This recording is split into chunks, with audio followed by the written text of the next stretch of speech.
समय की ये बड़ी खबर हम आपको बता रहे हैं कि अधिग्रहण का जो काम है वो प्रभावित हुआ है। डिफेंस कॉरिडोर के लिए यूपीडा को जमीन उपलब्ध कराने में डीएम साहब फेल नजर आए हैं। डीएम की निष्क्रियता से तहसीलों में जमीनों के अधिग्रहण का काम प्रभावित हुआ है और ये लखनऊ से हम आपको खबर पहुंचा रहे हैं कि मुख्य कार्यपालक अधिकारी यूपीडा ने डीएम लखनऊ पर जबरदस्त तरीके की नाराजगी जाहिर की है। डीएम सूर्यपाल गंगवार सरकार की महत्वपूर्ण परियोजना डिफेंस कॉरिडोर को लेकर निष्क्रिय रहे। सीईओ यूपीडा ने पत्र लिखकर डीएम सूर्यपाल गंगवार को उनके कर्तव्यों के निर्वहन की याद दिलाई है। ये बड़ी खबर इस समय की। डिफेंस कॉरिडोर के लिए यूपीडा को जमीन आवंटित कराने में डीएम साहब फेल रहे हैं।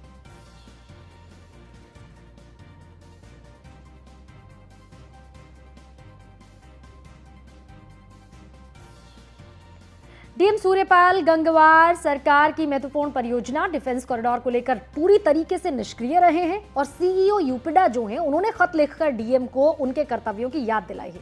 मनीष पांडे इस समय मेरे साथ जुड़ गए हैं फोन लाइन पर। मनीष का रुख करेंगे। मनीष, नाराजगी जाहिर की गई है, डिफेंस कॉरिडोर के लिए जमीन उपलब्ध कराने में डीएम साहब पूरी तरीके से फेल रहे हैं और इस पर बाकायदा पत्र लिखकर नाराजगी जाहिर की गई है।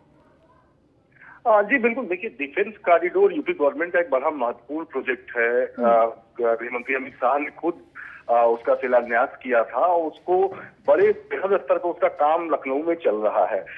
अब समस्या ये है कि वहां पे जो बड़ी बड़ी इंडस्ट्रीज आ रही हैं डिफेंस सेक्टर में इन्वेस्टमेंट करने के लिए, उनको सरकार का काम है जमीनों को उपलब्ध कराना और उन जमीनों को उपलब्ध कराने का काम जो है जिला प्रशासन का होता है। वहां स्थानीय किसानों और तमाम लोगों से लेके उस भूमि का अधिग्रहण करना। लेकिन जब से डीएम साहब आए हैं तब से उन्होंने बिल्कुल काम नहीं किया। हाल ही में उनको लखनऊ उनकी तैनाती दी गई है और इस बात को लेकर सीईओ यूपीडा जो अरविंद कुमार हैं उन्होंने जबरदस्त नाराजगी जाहिर की है। उन्होंने बाकायदे एक पत्र लिखा है डीएम सूर्यपाल गंगवार को और उनसे पूछा है कि आखिर यूपीडा की को जो डिफेंस कॉरिडोर के लिए जो जमीनों की जरूरत है वो डीएम साहब क्यों उपलब्ध नहीं करा रहे हैं। तमाम तहसीलों में प्रक्रिया रुकी हुई है भूमि अधिग्रहण की। तमाम पुरानी जांचों का हवाला देके पूरे मामले को लंबित किया जा रहा है।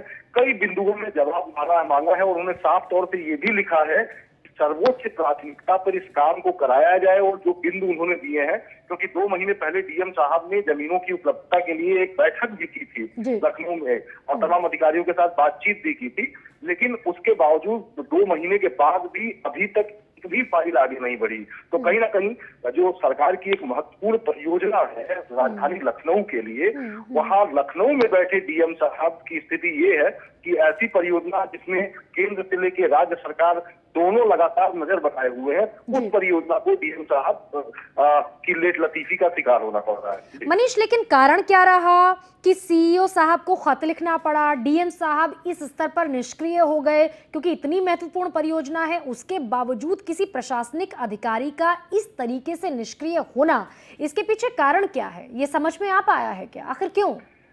देखिए, इसकी वजह सबसे बड़ी ये है, न्यूज वन इंडिया ने ही उस मामले का खुलासा किया था कि डिफेंस कॉरिडोर में जो जमीनों का अधिग्रहण हुआ था, उस अधिग्रहण में वो तमाम अधिकारी जो इसके पहले जिलाधिकारी लखनऊ थे उनके कार्यकाल में वहां पे जो तमाम जिला प्रशासन के कर्मचारी थे, उन्होंने मिलकर अपने रिश्तेदारों, अपने परिवार वालों, यहाँ तक कि कुछ लोगों ने तो अपने ड्राइवर और नौकर के नाम तक जमीनें खरीद डाली किसानों से और उसका 4 गुना मुआवजा उठा लिया।